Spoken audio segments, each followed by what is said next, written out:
Hello student, मैं हूं दिव्या कथिरिया और आप सबका बहुत ही स्वागत है हमारे इस चैनल के ऊपर। हम लोगों ने जो लास्ट लेक्चर में कंटिन्यू किया था पोस्ट सर्विस यानी कि चैप्टर नंबर 2 में जो हमारे डिफरेंट डिफरेंट टाइप के बिजनेस सर्विसेज अवेलेबल होते हैं, उसमें एक सर्विस हम लोगों ने कम्प्लीटली पूरा किया है जो था insurance. Clear? First one service is that. अब हम लोग आज बात करने वाले हैं पोस्टल सर्विस के रिलेटेड। क्लियर? लास्ट लेक्चर में हम लोगों ने थोड़ा बहुत आइडिया देखा था कि पोस्टल सर्विस कैसा होता है, कब से शुरू हुआ है, कैसे वर्क करता है, कहाँ पे कितना, व्हाटएवर जो भी रेशियो है वो सब हम लोगों ने थोड़ा बहुत आइडिया देखा था। आज हम लोग थोड़ा सा रिवाइज कर लेते हैं कि वो अप्रैल 1854 में शुरू हुआ था।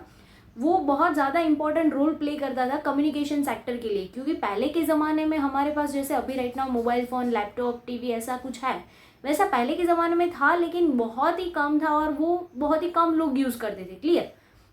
अब एक प्लेस से दूसरे प्लेस पे कभी भी कोई भी इंफॉर्मेशन पहुंचाना था ना, तो ज़्यादातर लोग मोस्ट प्रोबेबली लोग किसका यूज़ करते थे? पोस्ट ऑफिस का, यानी कि जो पोस्टल के डिफरेंट डिफरेंट सर्विसेज होते हैं उसका यूज़ करते थे। अब कोई भी सर्विस है वो पोस्ट ऑफिस के थ्रू अगर हम लोग करते हैं तो वो थोड़ा हम लोगों को कॉस्टली भी थोड़ा अच्छा रहता है कि भी थोड़ा चीप प्राइस में भी हो जाएगा, प्लस साथ में इसमें ज़्यादातर टेक्नोलॉजी आपको पता है नहीं पता है फिर भी आप लोग आराम से उसको यूज़ कर सकते हो। वो तकरीबन 150 ईयर से भी ज़्यादा ईयर से हमारे इंडिया में काम कर रहा है, लेकिन ज़्यादातर ये जो सर्विसेज है ना वो रूरल एरिया में ज़्यादा यूज़ होती है, क्योंकि अर्बन एरिया में ऐसे कम्युनिकेशन के बहुत सारे ऐसे वेज और ऐसे डिफरेंट डिफरेंट इक्विपमेंट्स हमारे पास अवेलेबल होते हैं। बहुत सारी ऐसी कुछ सर्विसेज है जो हमें नहीं पता होता है कि भाई पोस्ट ऑफिस भी ऐसा कुछ प्रोवाइड कर सकती है, तो हम लोग आज उसके बारे में बात करने वाले हैं। It provide the following services, यानी कि हमारे पास कितनी कितनी सर्विसेज अवेलेबल हो सकती है पोस्ट ऑफिस के थ्रू। तो फर्स्ट वन है जनरल पोस्ट और जो लेटर्स होते हैं, यानी कि पहले के ज़माने में हमारे जो दादा दादी थे या तो फिर उसके भी आगे की जो पीढ़ियाँ थी वो लोग जो यूज़ कर रहे थे एक जगह से दूसरी जगह पे कोई अगर संदेशा हम लोगों को देना है या फिर कोई इन्फॉर्मेशन पहुंचानी है, तो उसके रिलेटेड वो लोग जो भी यूज़ कर रहे थे वो तो क्या था, नॉर्मल लेटर्स ही था कि भाई चलो हम लोगों ने एक पोस्ट कार्ड एक ले लिया है, उसके ऊपर थोड़ा बहुत लिख दिया, व्हाटएवर जो भी हम लोगों को इन्फॉर्मेशन पास आउट करना था कवर में डाल के फिर उसको दिया है। क्लियर? फिर वो वापस जाके जो हमारा पोस्टमैन होता है वो उस एड्रेस पे जाके दे के आता है, वो पढ़ता है, फिर वापस वो ऐसे रिप्लाई करता है, मतलब ऐसे ही कम्युनिकेशन का प्रोसेस चल रहा था। तो उसके रिलेटेड क्या इन्फॉर्मेशन है हमारे पास? Information and communication can be sent through post card और लेटर कवर, यानी कि हम लोग पोस्ट कार्ड से भी भेज सकते हैं या तो फिर लेटर के जो कवर्स आते हैं उसके थ्रू भी हम लोग भेज सकते हैं। यानी कि ये बात हुई कि पहली सर्विसेज है कि नॉर्मल लेटर भी आप किसी को ऐसे ही कम्युनिकेशन के थ्रू भेज सकते हो अगर आप कम्युनिकेशन करना चाहते हो तो। सेकेंड वन है रजिस्टर्ड पोस्ट, यानी कि पोस्ट ऑफिस का जो डिपार्टमेंट है ये सर्विस प्रोवाइड करता है। उसमें क्या होता है कि भाई रजिस्टर्ड पोस्ट, अगर आप लोगों ने कभी देखा होगा कि आप अगर कोई एग्ज़ाम का फॉर्म सबमिट कर रहे हो या तो फिर आपके घर पे कुछ वगैरह आता है तो उसके ऊपर कभी रजिस्टर्ड पोस्ट भी ऐसा लिखा हुआ होता है। तो उसमें क्या होता है, post such post are delivered by the postal department with the help of a postman. जो पोस्टमैन रहते हैं वो रजिस्टर्ड पोस्ट जो होते हैं उसको वहाँ पे एड्रेस के ऊपर भेज देते हैं। यानी कि ये सर्विसेज में क्या होता है कि पोस्टल डिपार्टमेंट जो रजिस्टर्ड पोस्ट और सिंपल पोस्ट में क्या फ़र्क रहेगा कि भाई अगर आपका थोड़ा बहुत पोस्टिंग का कम्युनिकेशन में इंटरप्शन हुआ है या फिर प्रॉब्लम्स हुआ है या फिर वो सामने वाले बंदे तक पहुंचने में कभी कोई तकलीफ हो रही है, तो वहाँ पे आपको थोड़ी श्योरिटी मिल जाएगी कि भाई आपने जिसके एड्रेस पे भेजा है उसी बंदे को वो लोग जाके पहुँचा देंगे। कौन पहुँचाएंगे? पोस्टमैन। फिर थर्ड वन सर्विसेज उसमें है अगर हम लोगों को रजिस्टर्ड पोस्ट करवाना है तो उसके लिए हम लोगों को थोड़ा बहुत चार्जेस एक्स्ट्रा भी पे करना पड़ेगा। क्लियर? फिर नेक्स्ट वन है पार्सल सर्विस। ये हम लोगों ने ज़्यादातर सुना होगा कि भाई हम लोग जो अभी अभी रक्षाबंधन हमारा गया है तो हम लोग राखी वगैरह भी पोस्ट करते हैं। अगर हमारे गांव में कोई है या फिर गांव से कोई भेज रहा है, मम्मी हम लोग के जो मामा हैं, अंकल्स हैं, उनको भेजती है, तो हम लोग ये पार्सल सर्विसेज का भी ज़्यादातर यूज़ कर लेते हैं। All product other than those prohibited by law, यानी कि हम लोग सिर्फ उसी चीज़ का पार्सल कर सकते हैं जो प्रोहिबिटेड नहीं है, यानी कि जो इलीगल चीज़ें हैं उसका हम लोग कभी भी पार्सल नहीं कर सकते। अगर हम लोग ऐसा चाहते हैं कि चलो एक बोतल अल्कोहल का हम लोग पार्सल कर दे तो नहीं कर सकते, क्योंकि वो प्रोहिबिटेड है गुजरात में। Clear? And can be send in the form of a parcel from one place to other, हम लोग उसको एज अ पार्सल एक प्लेस से दूसरी प्लेस पे पहुंचा सकते हैं। आप कोई भी गुड्स उसमें डाल सकते हो, लेकिन गुड्स प्रोहिबिटेड नहीं होना चाहिए। For a parcel if any requirement we can take the insurance for that, यानी कि अगर हमारा पार्सल इतना वैल्यूएबल है, उसमें कुछ ऐसी चीजें हम लोग भेज रहे हैं जिसके लिए अगर हम लोगों के पास रिस्क अवेलेबल है, तो उसको बेयर करने के लिए हम लोग उसके लिए इंश्योरेंस भी ले सकते हैं। फिर है we have to pay the fees to the post office. Of course अगर हम लोग पार्सल कर रहे हैं तो उसके वेट के हिसाब से हम लोगों को उसको थोड़ा बहुत जो भी चार्जेस होता है उसके नॉमिनल, डिसाइडेड, प्री डिसाइडेड, वो चार्जेस हम लोगों को पे करने पड़ेंगे। फिर नेक्स्ट वन है वैल्यू पेएबल पोस्ट। ये जो वैल्यू पेएबल पोस्ट है ना, वो पार्सल सर्विस के अंदर ही है, लेकिन ये 2 मार्क में पर्टिकुलरली भी पूछा जाता है, इसलिए हम लोगों ने एज अ अलग टॉपिक यहाँ पे उसको डिस्क्राइब किया है। अदरवाइज ये पार्सल सर्विस के अंदर ही है।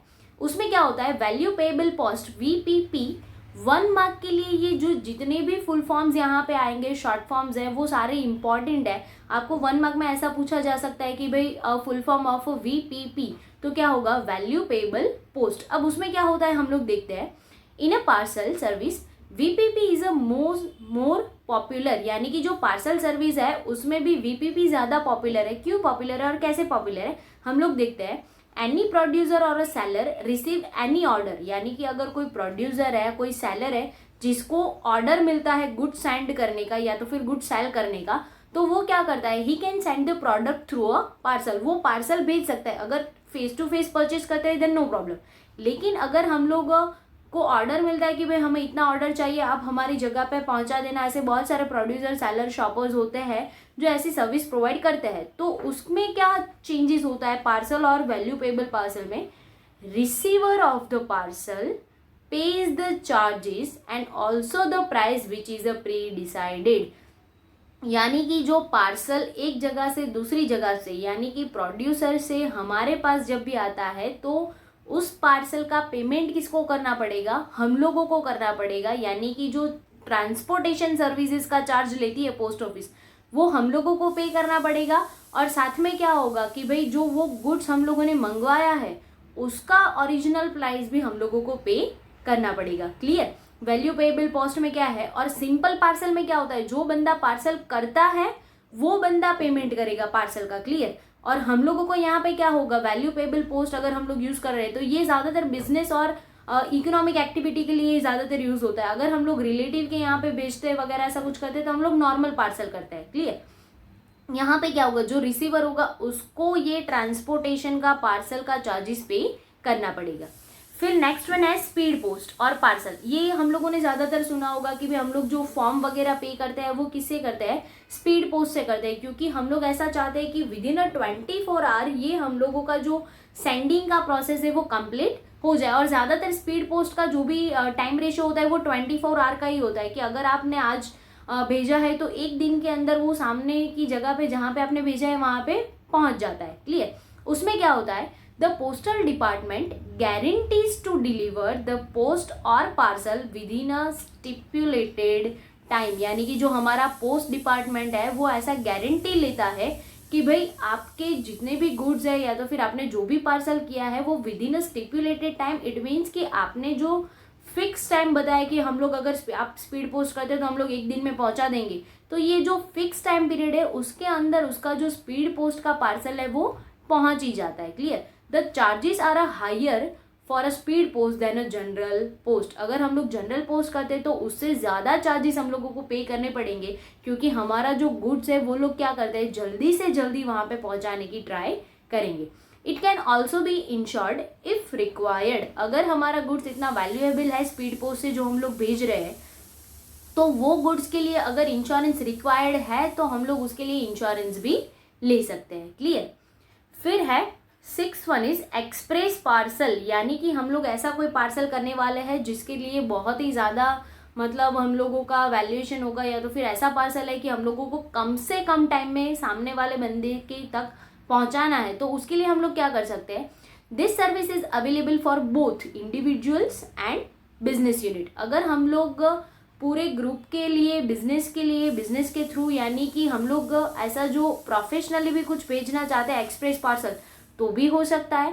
साथ में अगर हम लोग अकेला बंदा किसी और को भी भेजना चाहते हैं तो भी हो सकता है। Express parcel is sent very speedily within the prescribed time limit, यानी कि उन लोगों ने जितना टाइम लिमिट आपको बताया होगा उतने टाइम लिमिट के अंदर आपका पार्सल वहां तक पहुंच ही जाएगा। Postal department send either through air or through any other fast route, यानी कि जो पोस्ट डिपार्टमेंट है उन लोगों ने ऐसा बोला है कि इतने टाइम में हम लोग आपको पहुंचा ही देंगे, तो वो लोग क्या करेंगे, या तो उसको एयर के थ्रू भेजेंगे या तो फिर सबसे जो फास्टेस्ट रूट उसके पास अवेलेबल होगा उसके थ्रू भेजेंगे। क्लियर। अब नेक्स्ट वन जो हमारा सर्विस है एंड उसके लिए जो भी फी होता है यहाँ पे रिमेंबर करना है, पहले सबसे कम किस में होता है, पार्सल में होता है। उससे ज़्यादा थोड़ा कहाँ पे होगा, वीपीपी में होगा, क्योंकि वहाँ पे किसको पेमेंट करना होता है, जो रिसीवर्स होता है उसको पेमेंट करना होता है। क्लियर। अब यहाँ पे ये भी ध्यान रखना है कि अगर हम लोग स्पीड पोस्ट कर रहे हैं तो उसके चार्जेस नॉर्मल पोस्ट से ज़्यादा है, लेकिन अगर आप एक्सप्रेस पार्सल करते हो तो उसके जो फीस है वो स्पीड पोस्ट से भी ज़्यादा है। क्लियर। फिर नेक्स्ट वन हमारा जो सर्विस है वो है सेविंग सर्विस, यानी कि हम लोगों ने ऐसा सुना भी होगा, नहीं भी सुना होगा, आई डोंट नो, कि भाई हम लोग ऐसा सेविंग्स दिमाग में आता है ना तो हमारे दिमाग में सिर्फ बैंक ही आता है कि भाई बैंक ही होगा जो ऐसा सर्विस प्रोवाइड हम लोगों को कर सकता है। लेकिन यहाँ पे क्या होगा, जो हमारा पोस्ट डिपार्टमेंट है वो भी बैंक के जैसी सर्विस प्रोवाइड कर सकता है, यानी कि जो सेविंग सर्विस है, डिपॉजिट की सर्विस है, तो ऐसी सर्विस हमारे लिए पोस्ट ऑफिस ने भी अवेल की है। तो उसमें देखते हैं कि कैसे करना है होता है या फिर क्या होता है। Post department provide the service like a bank जैसी कोई भी सर्विस हम लोग यहाँ से यूज कर सकते हैं। 5 ईयर रिकरिंग डिपॉजिट है, यानी कि कौन कौन सी सर्विसेज ऐसी है जो हम लोग सेविंग के लिए यूज कर सकते हैं। 5 ईयर रिकरिंग डिपॉजिट है, टर्म डिपॉजिट आप कर सकते हो, मंथली इनकम प्लान आप प्रिपेयर कर सकते हो और उसमें थोड़ा थोड़ा सेविंग कर सकते हो। 15 ईयर पब्लिक प्रोविडेंट फंड भी आप पोस्ट ऑफिस के थ्रू जा सकते हो। किसान विकास पत्र भी है जो हमारे फार्मर्स लोग हैं उन लोगों के लिए सिर्फ अवेलेबल है। Post office also give the chequebook and ATM card like bank, यानी कि अगर हम लोग पोस्ट ऑफिस का सर्विस यूज कर रहे हैं तो उसमें हमें एटीएम कार्ड भी मिल सकता है और चेकबुक भी पोस्ट ऑफिस जो है वो अवेल करता है। फिर नेक्स्ट वन जो हमारा है वो है रिकरिंग डिपॉजिट। रिकरिंग डिपॉजिट में क्या होगा कि भाई चलो हम लोग जो भी हमारे पास इनकम आ रही है उसमें से थोड़ा सेविंग कर रहे हैं, उसमें से हम लोग कुछ डिपॉजिट करवाना चाहते हैं कुछ टाइम पीरियड के लिए, यानी कि जो फिक्स डिपॉजिट जैसा कुछ होता है, तो वैसा अगर हम लोग टर्म प्लान यूज करना चाहते हैं तो हम लोग वो भी पोस्ट ऑफिस के थ्रू कर सकते हैं। उसमें क्या होता है, account holder has to pay the amount as a decided date to the post office, यानी कि पोस्ट ऑफिस ने कुछ डेट फिक्स की होगी कि भाई आपको इतने डेट के ऊपर इतना पैसा यहाँ पे डिपॉजिट करवाना ही है, तो हम लोगों को वो डिपॉजिट भी करवाना पड़ेगा। At the end of 5 year when the account mature, यानी कि ये जो रिकरिंग डिपॉजिट है वो कितना टाइम पीरियड का होगा, 5 ईयर के लिए अवेलेबल होगा। अब 5 ईयर तक हम लोगों को कंपलसरी वहां पे पैसे रखने ही पड़ेंगे और फिर हम लोगों को पैसे वापस कब मिलेंगे, at the end of 5 year when account mature, यानी कि हमारा जब अकाउंट मैच्योर हो जाएगा 5 ईयर के बाद तब हम लोगों को उसमें से जो हमारा एंटायर प्रिंसिपल अमाउंट है, यानी कि हम लोगों ने जो 5 साल तक उसमें थोड़े थोड़े हर महीने या फिर आपने जैसे टाइम पीरियड डिसाइड किया है वैसे उसमें डिपॉजिट किए हैं, तो वो सारे पैसे भी हम लोगों को मिलेंगे and along with the interest, यानी कि जो उसका इंटरेस्ट पोस्ट ऑफिस ने हम लोगों को प्रोवाइड किया है वो इंटरेस्ट भी हम लोगों को मिल जाएगा। Will be the received by the account holder, account holder इसको रिसीव कर सकता है आफ्टर 5 ईयर, जब हमारा अकाउंट मैच्योर हो जाएगा तब। Account can be extended for the another 5 year, अगर 5 ईयर खत्म हो जाने के बाद आप ऐसा चाहते हो कि मुझे और 5 ईयर के लिए ये सर्विस चाहिए या तो फिर मुझे इसको यूज करना है, तो हम लोग और नेक्स्ट 5 ईयर के लिए भी उसको प्रोबेशन पीरियड इंक्रीज कर सकते हैं। फिर जो हमारा नेक्स्ट वन सर्विस है वो है टर्म डिपॉजिट, यानी कि जैसे आप रिकरिंग डिपॉजिट कर सकते हो 5 ईयर के लिए, आप उसको ज़्यादा ईयर के लिए भी कर सकते हो, तो सेम एज इट इज हम लोग टर्म डिपॉजिट भी कर सकते हैं। टर्म डिपॉजिट में टाइम पीरियड आपके पास ऑप्शन अवेलेबल होंगे, सिर्फ ऐसा नहीं है कि 5 ईयर के लिए ही कर सकते हो। It's like a fix deposit, यानी कि जैसे हम लोग फिक्स डिपॉजिट में पैसे इन्वॉल्व करते हैं तो क्या हो जाएगा कि आपने जितने टाइम पीरियड के लिए उसको फिक्स किया है उतने टाइम पीरियड तक आप उसको वापस नहीं निकाल सकते, यानी कि आप उसको यूज़ नहीं कर सकते, और अगर आप यूज़ करना चाहते हो तो उसके कुछ टर्म्स एंड कंडीशंस होते हैं जिसको हम लोगों को फॉलो करना रहता है। उसमें क्या होगा, it's like a fix deposit. As per the schemes account can be open for the duration. हम लोग 1 ईयर का, 2 ईयर का, 3 ईयर का, 5 ईयर का भी account as a fix deposit, as a term deposit भी यूज कर सकते हैं फॉर ₹200 और इट्स मल्टीपल। यहाँ पे खास ध्यान रखना है कि हम लोग पैसे कितने रख सकते हैं, 200 या तो फिर उसके मल्टीपल में ही रख सकते हैं, यानी कि आप 200 और उसके साथ इंटू कितना भी कर सकते हो, लेकिन 200 के मल्टीप्लीकेशन में आपके अमाउंट होने चाहिए। 200 इंटू 2 करोगे तो 4 है, फिर 200 इंटू 4 करोगे तो आपके 800 है। तो आप ऐसे ही उसमें मल्टीप्लीकेशन कितना होना चाहिए, 200 के साथ जितना मल्टीप्लाई कर सकते हो उतने अमाउंट में आपको रखना है। टाइम पीरियड कितना हो सकता है, 1, 2, 3 और 5 ईयर के लिए आप ये fix deposit, term deposit use कर सकते हो। Interest calculation is done every 3 months, यानी कि आपका जो इंटरेस्ट होगा वो हर 3 महीने के बाद आपको मिल जाएगा। But the amount of interest is paid on a yearly basis. आपका इंटरेस्ट जो आपके अकाउंट में है वो 3 महीने तक काउंट हो जाएगा कि भाई 3 महीने के बाद आपको इतना मिलेगा, 6 मंथ के बाद इतना मिलेगा, 9 मंथ के बाद इतना मिलेगा और 12 मंथ के बाद इतना मिलेगा। लेकिन आपको इंटरेस्ट पेड कब किया जाएगा, जब 1 ईयर खत्म होगा तब। कैलकुलेशन 3 मंथ के बेसिस के ऊपर होगा, लेकिन पेमेंट किसके बेसिस के ऊपर होगा, 1 ईयर, ईयरली अकॉर्डिंग होगा। क्लियर। तो ये हो गया हमारा टर्म डिपॉजिट। गाइज यहाँ पे 1 मार्क के ज़्यादा क्वेश्चन पूछे जाते हैं कि आप टर्म डिपॉजिट कितने कितने ईयर के लिए यूज कर सकते हो, 1, 2, 3 और 5। ऐसा भी क्वेश्चन पूछा जा सकता है कि क्या हम लोग 4 ईयर के लिए टर्म डिपॉजिट यूज कर सकते हैं, तो उसका आंसर आएगा नो। उसमें ऐसा भी हो सकता है कि भाई 200 के मल्टीप्लीकेशन में कौन सा डिपॉजिट हम लोग यूज कर सकते हैं, तो टर्म डिपॉजिट, या तो फिर टर्म डिपॉजिट में हम लोग कितने अमाउंट वहां पे डिपॉजिट कर सकते हैं, तो कितना होगा, 200 के मल्टीप्लीकेशन में जो आएगा वो। इंटरेस्ट हम लोगों को कब मिलेगा, तो मिलेगा कब, आफ्टर 1 ईयर, और कैलकुलेशन कब होगा, तो आफ्टर 3 मंथ। क्लियर। यहाँ से ज़्यादा हम लोगों को जो एप्टीट्यूड क्वेश्चंस है वो ज़्यादातर पूछे जाता है कि टर्म डिपॉजिट में क्या यूज़ कर सकते हैं, क्या नहीं कर सकते। Account can be closed any time before the maturity period. अगर आपको ऐसा अर्जेंट रिक्वायरमेंट है या तो फिर ऐसा सिचुएशन है कि आपको वो पैसे लेने ही पड़ेंगे, ऐसा सिचुएशन है, तो आप कभी भी अपना जो अकाउंट है उसको क्लोज करवा सकते हो मैच्योरिटी पीरियड, यानी कि टाइम पीरियड खत्म होने से पहले भी आप उसको यूज़ कर सकते हो, लेकिन उसके कुछ जो रिक्वायरमेंट्स होती है वो आपको फुलफिल करनी पड़ती है। फिर नेक्स्ट वन हमारा है national saving certificate, NSC। NSC का गाइज 1 मार्क के लिए फुल फॉर्म भी पूछा जाता है कि भाई NSC क्या होता है, कैसे काम करता है, या तो फिर NSC का फुल फॉर्म, तो वो क्या हो जाएगा, नेशनल सेविंग सर्टिफिकेट। अब उसमें हम लोगों को क्या काम करना होता है, या तो फिर उसमें क्या इन्फॉर्मेशन होती है, तो वो हम लोग देखते हैं। Those who want to invest in NSC will have to purchase it from the post office. यानी कि अगर हम लोगों को नेशनल सेविंग सर्टिफिकेट में इन्वेस्ट करना है तो हम लोगों को पोस्ट ऑफिस से जाके उसको परचेज करना पड़ेगा।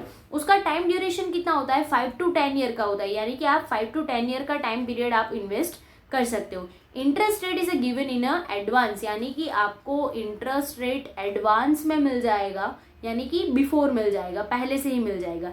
Interest is paid at the end of 5 to 10 year. आपको इंटरेस्ट एडवांस में तो मिल जाएगा, लेकिन आपके हाथ में मनी कब आएगा, जब आपका time period 5 year to 10 year खत्म होगा तब। क्लियर। ये 1 टाइप ऑफ इन्वेस्टमेंट स्कीम जैसा है, जैसे हम लोग शेयर परचेज करते हैं, तो ये वैसा ही है कि आपको सर्टिफिकेट परचेज करना होता है पोस्ट ऑफिस से जाके, और उसमें टाइम पीरियड आपको फिक्स करना रहता है कि 5 to 10 ईयर में से आप कितना टाइम पीरियड तक ये इन्वेस्टमेंट करना चाहते हो। उसके रिलेटेड जो भी इंटरेस्ट आपको पहले से ही मिल जाते हैं वो इंटरेस्ट आपके अकाउंट में डिपॉजिट होते जाएंगे, लेकिन वो आप विड्रॉ कब कर सकते हो, जब आपका टाइम पीरियड खत्म होगा 5 to 10 ईयर का जो आपने डिसाइड किया है उसके बाद। फिर नेक्स्ट वन है किसान विकास पत्र। किसान विकास पत्र जो है वो गाइस 2 मार्क के लिए इंपॉर्टेंट क्वेश्चन है। उसमें क्या होता है कि भाई the depositor in a Kisan Vikas Patra gets double the invested amount after 100 month. यानी कि ये मोस्ट इंपॉर्टेंट थिंग्स है कि भाई जो डिपोजिटर है, यानी कि जिसने वहां पे पैसे रखे हैं KVP में, किसान विकास पत्र में, क्लियर, उसको वो जो पैसे हैं वो डबल मिलेंगे। कब डबल मिलेंगे, आफ्टर 100 मंथ, यानी कि 8 ईयर एंड 4 मंथ के बाद आप वो जब डिपॉजिट आप विड्रॉ करोगे तो आपको कितना अमाउंट रिटर्न मिलेगा, डबल अमाउंट। यानी कि आपने अगर 1 लाख इन्वेस्ट किया है तो आपको 2 लाख मिलेंगे, 2 किया है तो 4 किएंगे। इट मीन्स कि भाई आपको जितना अमाउंट आपने वहाँ पे डिपॉजिट किया है उससे डबल रिटर्न मिलेगा। लेकिन नोट दैट आफ्टर 100 मंथ, यानी कि 8 ईयर और 4 मंथ के बाद मिलेगा। फिर है this certificate is available only for the prescribed amount. यानी कि आप ऐसा नहीं है कि भाई चलो हम लोग तो फिर क्या हो जाएगा कि भाई चलो आज हमारे पास 5 करोड़ एक्स्ट्रा है तो हम लोग डाल देते हैं तो फिर 8 ईयर और 4 मंथ के बाद हम लोगों को 10 करोड़ मिलेंगे। ऐसा हम लोग नहीं कर सकते, उसका कुछ लिमिट होता है, फाइनेंशियल लिमिट, कि भाई आप इतने लिमिट तक ही वहाँ पे पैसे डिपॉजिट कर सकते हो। और वो प्रिस्क्राइब्ड अमाउंट होता है, यानी कि वो पहले से ही फिक्स अमाउंट होता है। And after the maturity date, और आपका जब टाइम पीरियड खत्म होगा यानी कि 100 मंथ खत्म होंगे, the amount can be claim bye fulfilling the formalities. यानी कि जब भी आपको आफ्टर 100 मंथ पैसे आपको विड्रॉ करने हैं, एट दैट टाइम उसकी कुछ फॉर्मेलिटीज है जिसको आपको फुलफिल करना पड़ेगा। क्लियर। किसान विकास पत्र में गाइस कौन कौन से क्वेश्चन पूछे जाते हैं? एक तो है केवीपी का फुल फॉर्म पूछा जाता है। फिर ऐसा पूछा जाता है कि कौन सा ऐसा सर्विस है जिसमें हम लोगों को डबल रिटर्न मिलता है, तो कौन सा होगा? किसान विकास पत्र है। उसमें ऐसा भी पूछा जा सकता है कि मैच्योरिटी टाइम पीरियड क्या होता है, तो 100 मंथ भी आप लिख सकते हो और 8 ईयर एंड 4 मंथ भी आप लिख सकते हो। क्लियर। फिर है प्रोविडेंट फंड, यानी कि पब्लिक प्रोविडेंट फंड, पीपीएफ, उसका फुल फॉर्म भी गाइस पूछा जाता है। पोस्टल सर्विस में जितने भी शॉर्ट फॉर्म है ना वो सारे 1 मार्क के लिए इंपॉर्टेंट क्वेश्चन है। क्लियर। अब यहाँ पे हम लोग देखते हैं कि कैसे करते हैं या फिर ये कैसे वर्क करता है। Individual person can open this account, यानी कि कोई अकेला बंदा ये प्रोविडेंट फंड का, पब्लिक प्रोविडेंट फंड का अकाउंट ओपन कर सकता है। टाइम ड्यूरेशन उसका होता है 15 ईयर। मिनिमम अमाउंट आपको कंपल्सरी पे करना पड़ेगा 500 रुपीज पर ईयर, यानी कि कंपल्सरी आपको एक साल में 500 रुपये तो वहाँ पे डिपॉजिट करवाने ही पड़ेंगे। उससे ज़्यादा करवाते हो तो नो प्रॉब्लम, लेकिन उससे कम आप नहीं कर सकते। Clear. This account can not be closed before 15 year, यानी कि आप 15 ईयर से पहले ये अकाउंट क्लोज नहीं कर सकते हैं। And money in this account, यानी कि ये अकाउंट में अगर हम लोगों ने पैसे रखे हैं, is exempted from the income tax calculation, यानी कि आपके प्रोविडेंट फंड में जितने पैसे हैं उसके ऊपर इनकम टैक्स आपको पे नहीं करना पड़ता है। और गाइज ये बहुत ही अच्छा प्लस पॉइंट है कि आपके जितने प्रोविडेंट फंड में पैसे होंगे 15 ईयर तक, उसके लिए आपको इनकम टैक्स पे नहीं करना है। Clear guys. तो इसमें से ऐसे ऐसे क्वेश्चन पूछे जाते हैं। एक तो है full form of a PPF. Clear. उसका टाइम पीरियड कितना होता है, तो है 15 ईयर। क्लियर। आज अब तक का जितना सर्विसेज देखा ना उसमें सबसे ज़्यादा टाइम पीरियड इसमें है, पब्लिक प्रोविडेंट फंड में 15 ईयर का होता है। उसमें मिनिमम अमाउंट कितना डालना पड़ता है, 500 रुपीज़ डालना पड़ता है। यहाँ पे ये ऐसा भी पूछा जा सकता है कि कौन से अकाउंट में हमारे जो पैसे हैं वो टैक्सेशन से एग्जेम्प्टेड है, यानी कि जिसके ऊपर टैक्स हम लोगों को पेमेंट नहीं करना पड़ता है, तो कौन सा होगा? Public provident fund. क्लियर। फिर हम लोगों के पास नेक्स्ट वन सर्विस अवेलेबल है पोस्टल इंश्योरेंस, यानी कि हम लोगों को ये जान के मतलब खुशी होगी कि पोस्ट ऑफिस भी इंश्योरेंस सर्विस प्रोवाइड करती है। उसमें क्या होता है, all employees of a central government, state government and other semi government organization, यानी कि यहाँ पे सिर्फ इंश्योरेंस कौन ले सकता है? जो गवर्नमेंटल डिपार्टमेंट के साथ कनेक्टेड है एज ए एम्प्लॉय, वो ही सिर्फ ये इंश्योरेंस का फ़ायदा उठा सकते हैं। वो कौन कौन हो सकते हैं? सेंट्रल गवर्नमेंट है, स्टेट गवर्नमेंट है, या तो फिर अदर सेमी गवर्नमेंट ऑर्गेनाइजेशन के साथ जो भी बंदे जुड़े हुए हैं उन लोगों के लिए मेनली ये सर्विस प्रोवाइड होता है। Lowest premium and maximum bonus, यहाँ पे सबसे ज़्यादा फायदा क्या होता है कि हमारा प्रीमियम बहुत ही कम होता है, प्लस जो रिटर्न मिलने वाला है यानी कि जो बोनस मिलने वाला है वो कैसा होता है? मैक्सिमम होता है। क्लियर। फिर हमारे पास नेक्स्ट वन जो हमारा सर्विस है वो अवेलेबल है मंथली इनकम स्कीम, यानी कि MIS। MIS में हम लोगों को गाइस क्या करना होता है? This schemes is a very useful for those investor, यानी कि ये स्कीम उस इन्वेस्टर के लिए बहुत इंपॉर्टेंट है वो required the interest income on monthly basis, यानी कि जिसको मंथली बेसिस के ऊपर इंटरेस्ट चाहिए कि भी मेरे को अगर पैसा डालना है तो मुझे ऐसी जगह पे पैसा डालना है कि मुझे हर मंथ में उसका जो इंटरेस्ट है वो रिटर्न में मिलना चाहिए, तो हम लोग कहाँ पे डाल सकते हैं, MIS यानी कि मंथली इनकम स्कीम में उसको डाल सकते हैं। Join the account can be open for a 5 year. ऐसा नहीं है कि कोई इंडिविजुअल बंदा ही यहाँ पे अकाउंट ओपन करवा सकता है, हम लोग ज्वाइंट अकाउंट भी ओपन करवा सकते हैं, यानी कि 2 लोग 3 लोग ऐसे मिलके भी यहाँ पे अकाउंट ओपन हो सकता है। Account can be transfer from one post office to another, यानी कि ऐसा भी हो सकता है कि भाई चलो हम लोग पहले कहीं और जगह पे रह रहे थे, अब हम लोगों ने शिफ्ट किया है, तो हम लोग हमारे एरिया की पोस्ट ऑफिस में उसको इजीली ट्रांसफर कर सकते हैं।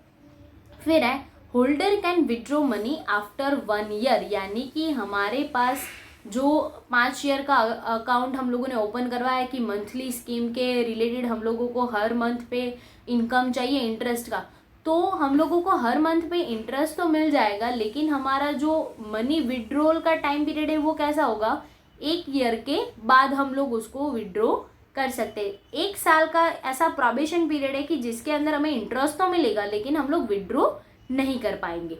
फिर नेक्स्ट वन जो हमारा स्कीम है वो है मनी ऑर्डर।